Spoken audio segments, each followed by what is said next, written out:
Capcom's Blue Bomber returns to his roots in Mega Man 9, the first new installment to the original series in over a decade. Rather than opting for a modern update, the title instead strives for an authentic 8-bit experience. Does the classic action formula still shine, or is Mega Man becoming rusty?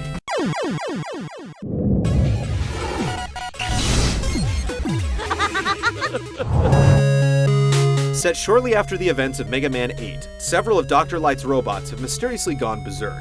Dr. Wily appears before the masses during a broadcast and accuses the illustrious inventor of foul play.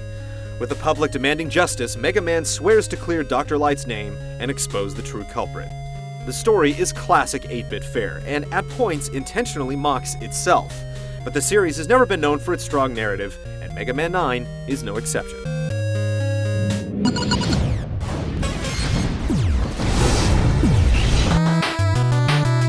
As in previous installments, players navigate 8 different stages filled with numerous death traps and enemies, culminating with the Robot Master encounter. There are also some mini-boss battles thrown into the fray in a few of the stages. The item shop makes a return, allowing players to purchase various enhancements with the screws accumulated in each level.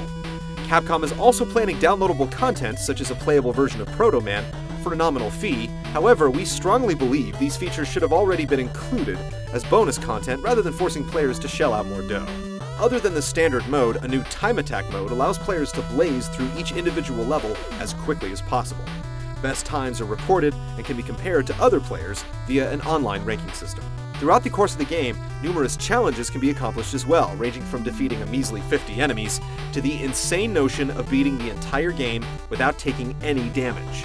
These 2 new features provide serious replay value for the dedicated and should be a staple of all future titles in the franchise.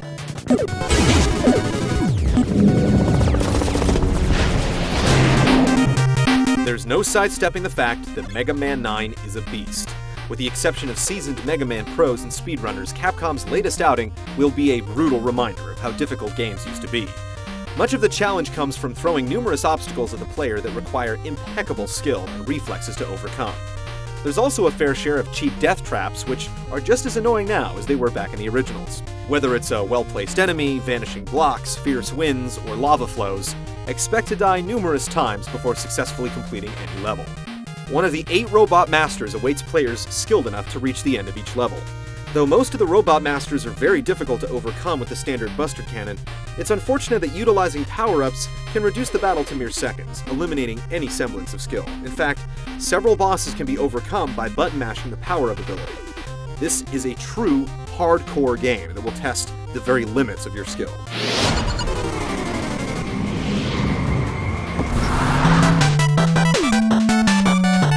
Mega Man 9 features impressive sprite work and animation.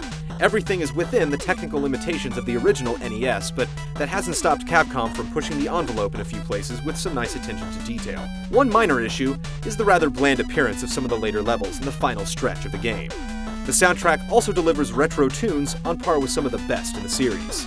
In comparison to contemporary games with visual bells and whistles, Mega Man 9 falls well below the standard.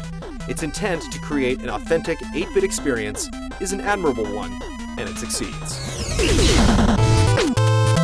Mega Man 9 delivers an authentic retro experience, but that's not to say it's flawless.